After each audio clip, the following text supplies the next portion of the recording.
नमस्कार, कैसे हैं आप? फिक्र आपकी में एक बार फिर से आपका स्वागत है। बड़ी खबर इस वक्त आ रही है कि सीज फायर ऐसा लग रहा है जैसे होता दिखाई दे रहा है, ऐसा लग रहा है, लेकिन अभी भी कुछ भी बदल सकता है।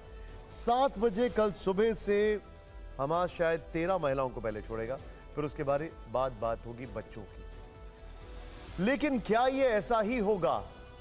क्योंकि पिछले 24 घंटे में बहुत कुछ बदल चुका है। कल इसी शो में, इसी जगह पर, इसी समय पर मैंने आपसे कहा था कि सीज फायर हो रहा है 10 बजे से। आज कह रहे हैं 7 बजे से। रात में बहुत कुछ हो सकता है। चिंताजनक बात यह है कि अल शिफा अस्पताल के जो डायरेक्टर हैं उनको बकायदा हिरासत में ले लिया गया है। वहां पर टनल, वहां पर हथियार, वहां पर बहुत कुछ मिला। लेकिन आज की पहली बड़ी खबर, breaking news, Lebanon Israel border पर भीषण लड़ाई ब्रेक करी है। हिजबुल्लाह के ठिकानों पर इजराइल का बड़ा हमला। हिजबुल्लाह ने भी इजराइल पर रॉकेटों की बौछार की। एक और बड़ी खबर आ रही है, इजराइल से हमलों के बीच लेबनान में ईरान के विदेश मंत्री। बेरूत में हिजबुल्लाह प्रमुख हसन नसरुल्लाह से मिले। दोनों के बीच गाजा और लेबनान के हालात पर चर्चा हुई। यह इस वक्त की बड़ी खबर आ रही है। एक और बड़ी खबर, बंधक की रिहाई पर वॉल स्ट्रीट जर्नल की बड़ी खबर। हमास बंधकों को मिस्र को सौंपना चाहता है। रिपोर्ट, इजराइल का रेड क्रॉस के जरिए बंधकों की रिहाई पर जोर। रिपोर्ट में यह भी कहा गया है मिस्र को 10 बंधकों की लिस्ट सौंपे जाने की खबर आ रही है। एक और बड़ी खबर, मथुरा में प्रधानमंत्री मोदी ने श्री कृष्ण जन्मस्थान मंदिर में की पूजा। ब्रज रज महोत्सव और मीराबाई के 525वें जन्मोत्सव में शामिल। मीराबाई पर डाक टिकट और 525 रुपए का स्मारक सिक्का जारी किया। बड़ी खबर आ रही है, राजस्थान विधानसभा चुनाव का प्रचार खत्म हो गया। 25 तारीख को 200 सीटों पर डाले जाएंगे वोट। राजसमंद की रैली में बोले पीएम, 25 नवंबर को कांग्रेस की विदाई का बटन दबने वाला है। एक और बड़ी खबर, कांग्रेस सांसद राहुल गांधी को चुनाव आयोग का नोटिस। पीएम मोदी पर दिए गए बयान पर कारण बताओ नोटिस। चुनाव आयोग ने 25 नवंबर तक मांगा है जवाब। और एक्टर प्रकाश राज को ईडी ने भेजा समन। जो खबर आ रही है, चेन्नई में 10 दिन के अंदर पेश होने के लिए कहा गया है। गोल्ड पॉन्जी स्कीम केस में प्रकाश राज से होगी पूछताछ। डीप फेक के खतरों पर गूगल का बयान। जोखिमों को दूर करने की कोशिश जारी है। गूगल ने कहा बैठक में एआई की सुरक्षा पर सरकार के प्रयास की सराहना की। और राजौरी एनकाउंटर में 2 आतंकी ढेर कर दिए गए। मुठभेड़ में सेना के 2 कैप्टन समेत कुल 5 जवान शहीद हो गए। मारा गया एक आतंकी ट्रेंड स्नाइपर था, यह बताया जा रहा है। इन सभी खबरों के बीच में आज जो हम आपको जानकारी देने वाले हैं, कर्टन रेजर में आज हमारे पास कौन कौन सी खबरें हैं, आपको यह बताना जरूरी है। पहली खबर, गाजा में लोगों को युद्ध विराम की आस। आज की बड़ी खबर हम आपको जो दिखाने वाले हैं। लेकिन बदले में इजराइल वहां सर्वनाश कैसे कर रहा है, गाजा में कयामत की रात हम आपको दिखाएंगे। दूसरी खबर जो हमारे सामने, हमास के बाद हिजबुल्लाह अब इजराइल के टारगेट पर है। इजराइल लेबनान में भीषण हमले कर रहा है। हमारे पास वहां से ग्राउंड रिपोर्ट है। तीसरी खबर, क्या ईरान समर्थित गुट अमेरिका का टेस्ट ले रहे हैं? क्या मिडिल ईस्ट में अमेरिका भी जंग शुरू कर सकता है? चौथी खबर, नेतन्याहू ने हमास नेताओं का डेथ वारंट जारी कर दिया। नेतन्याहू ने इसका जिम्मा अपनी किस किलिंग मशीन को सौंपा है? और पांचवी खबर, क्या सीज फायर सच में होगा या ये इजराइल हमास दोनों की कोई छल है? खुलासा हम करेंगे। इन सभी खबरों के बीच में आज अब से थोड़ी देर के अंदर जो हम आपको जानकारी देने वाले हैं, आइए वो देखते हैं। कुछ फैक्ट्स, कुछ फिगर्स, कुछ नंबर्स। लेकिन गाजा में सीज फायर को लेकर बहुत ज्यादा होपफुल होना, I think hopping against the hope है, क्योंकि हालात चिंताजनक हैं। गाजा में पिछले 24 घंटे में जो अटैक किए गए हैं वो अप्रत्याशित हैं। तो क्या चाहता है इजराइल?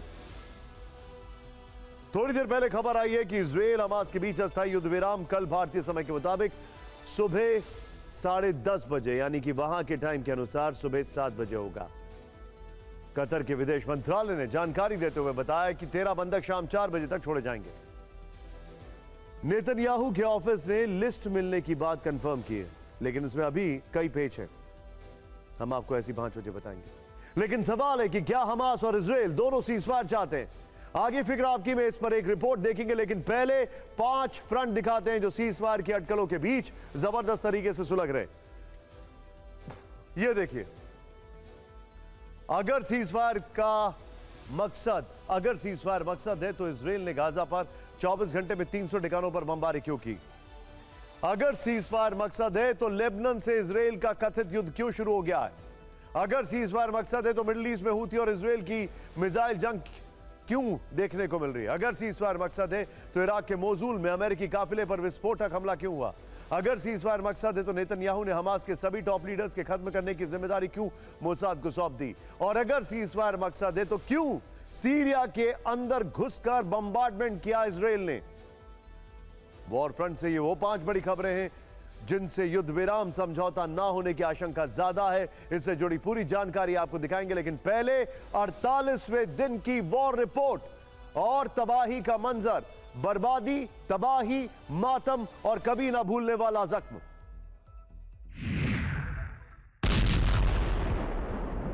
गाजा में हमास के खिलाफ इजरायली डिफेंस फोर्स का बड़ा ऑपरेशन। हमास के इंटेलिजेंस हेडक्वार्टर को बम गिराकर मलबे में तब्दील किया। गाजा में जबालिया रिफ्यूजी कैंप में इजरायली सेना की जबरदस्त बमबारी। विस्फोट में शिविर का बड़ा हिस्सा तबाह हुआ।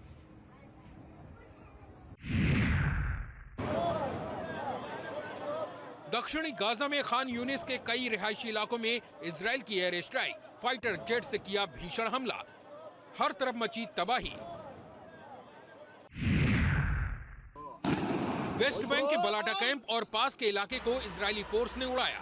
जवाब में आर्मी के बुलडोजर को निशाना बनाकर हमला। इजराइल लेबनान सीमा पर भीषण लड़ाई। दक्षिणी लेबनान में हिजबुल्लाह के ठिकानों पर इजरायली लड़ाकू विमानों ने बमबारी की। बॉर्डर पर आईडीएफ की पोस्ट पर भी पलटवार। आईडीएफ का दावा, लेबनान की तरफ से इजराइल पर 50 रॉकेट दागे गए, लेकिन कोई नुकसान नहीं। हिजबुल्लाह ने 48 रॉकेट दागने का दावा किया। इजराइल से भीषण जंग के बीच लेबनान की राजधानी बेरूत में ईरान के विदेश मंत्री हिजबुल्लाह के नेता से मिले। गाजा और लेबनान के हालात पर चर्चा। राफा के रिहायशी इलाकों में कई घरों पर इजराइल के फाइटर जेट ने किया हमला। अटैक में कई लोगों के मारे जाने की आशंका। सीरिया के कोनिको ऑयल फील्ड में अमेरिकी बेस पर फिर हमला। इस्लामिक रेजिस्टेंस इन इराक ने मिसाइल से किया टारगेट। सेंट्रल गाजा पट्टी में इजराइल के लड़ाकू विमानों ने रेस्ट हाउस को निशाना बनाया। समंदर किनारे बना घर तबाह हुआ।